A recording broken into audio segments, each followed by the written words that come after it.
संभावना व्यक्त करना ठीक नहीं रहेगा। आखिरी ओवर की शुरुआत, पहली गेंद कार्तिक लेकर चलते हुए, अच्छी गेंद यहां पर बचाते हुए पहली गेंद पर कोई रन नहीं। 5 गेंद पर 11 की दरकार।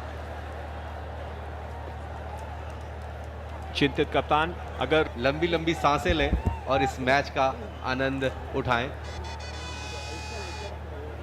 और अब शायद रणनीति के अंदर कुछ परिवर्तन करते हुए कप्तान करीब आने का उन्होंने निर्णय लिया था कि करीब से विकेट कीपिंग करेंगे और एक दबाव बनाएंगे बल्लेबाज पर, लेकिन गेंदबाज ने मना किया और वापस ही किया सुदीप ने, क्योंकि अगर ऊपर आते तो कहीं ना कहीं 22 रन का मौका रहता। बॉल को पुल किया है, काफी देर तक बॉल हवा में, केवल 1 रन। अब यहां से विजय रथ की जो डोर है वो अश्विन के हाथों में आ गई। 200 पूरे होते हुए ये तो अपने आप में एक अलग तरह का कीर्तिमान। पहले एक टीम ने 209 बनाए और उसके बाद 200 की रन संख्या को टच करना, ये अपने आप में एक बड़ी उपलब्धि। हार और जीत से परे तो फिलहाल कर्नाटका भरसक कोशिश, भरसक प्रयास कि कैसे भी इस मुकाबले में जीत दर्ज करें। अश्विन इस बार गेंद को ढकेलने में कामयाब होते हुए लॉन्ग ऑन की तरफ सिंगल हासिल किया, डबल के लिए पलट रहे हैं और पूरा करते हुए डायरेक्ट फेंक, लेकिन देर से पहुंच चुके थे। 3 गेंदों पर 8 की दरकार। चौका छक्का या कुछ और, मनोज? देखते हैं क्या कुछ होगा।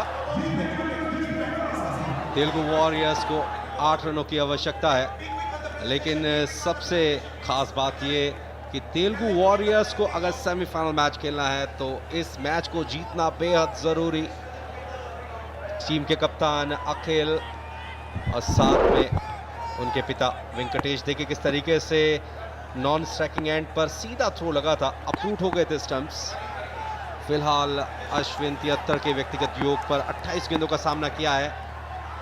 बढ़िया गेंदबाजी, change of pace, across the line खेलने की कोशिश की थी अश्विन ने, लेकिन गेंद और बल्ले के बीच में संपर्क स्थापित नहीं कर पाए। 2 गेंदों पर 8 रन चाहिए हैं, यानी कि हर एक गेंद पर एक चौका लगाना पड़ेगा। काम मुश्किल है लेकिन नामुमकिन नहीं।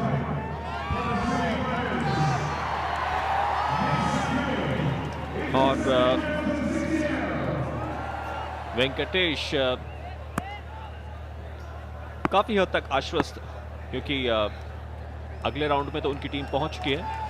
अब सिर्फ जीत और हार का फैसला होना बाकी है और यह नतीजा अगली 2 गेंदों पर। समझदारी का परिचय दिया, क्योंकि अश्विन थोड़ा सा स्ट्रगल कर रहे थे, उसी को ध्यान में रखते हुए थ्रो स्ट्राइकिंग एंड पर फेंका गया। सुदीप देखिए किस तरीके से इस बार उन्हें सफलता मिली, बॉल को उन्होंने पकड़ लिया और सीधा स्टंप्स पर, यानी कि यहां से अश्विन को पवेलियन की राह पकड़नी होगी। तीसरे अंपायर से मदद मांगी है अनीस आलम। इसी के साथ एक और विकेट का पतन होना निश्चित है। तेलुगु वॉरियर्स को 7 रनों की आवश्यकता अगर इस मैच को जीतना है, और अगर इस बॉल पर छक्का लगा तो ये मैच टाई हो जाएगा और उसके बाद सुपर ओवर, यानी कि हमारे दर्शकों के पास मौका रहेगा सुपर ओवर देखने का।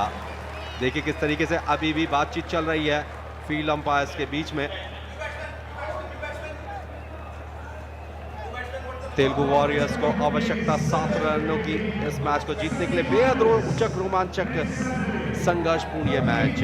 हालांकि एक समय तेलुगु वॉरियर्स ऐसा लग रहा था कि शायद इस मैच को आसानी के साथ हार जाएगी, लेकिन तारीफ करनी होगी अश्विन की, जिन्होंने 30 गेंदों के ऊपर एक बहुत ही बेजोड़ पारी खेली 74 रनों की, जिसका परिणाम ये रहा कि तेलुगु वॉरियर्स की टीम एक हारी हुई बाजी, जो कि वो हार चुके थे उसमें वापसी करने में सफल रहे और उन सब से बढ़कर के सेमीफाइनल में अपना स्थान सुनिश्चित कर लिया। तो अब आखिरी गेंद पर क्या परिणाम आएगा, इसका सबको इंतजार है। पूरा का पूरा राजीव गांधी क्रिकेट स्टेडियम इस वक्त अपने पैरों पर खड़ा हुआ, सबके सब दर्शक इंतजार में। और ये चलते हुए कार्तिक, आखिरी गेंद इस मुकाबले की, और यहां पर एक गलती करते हुए विकेटकीपर 4 रन जी नहीं, 2 रन यहां पर मिलते हुए, लेकिन जीत हासिल होती हुई कर्नाटका को। और इस तरह से कर्नाटका ने भी क्वालिफाई किया और इस तरह से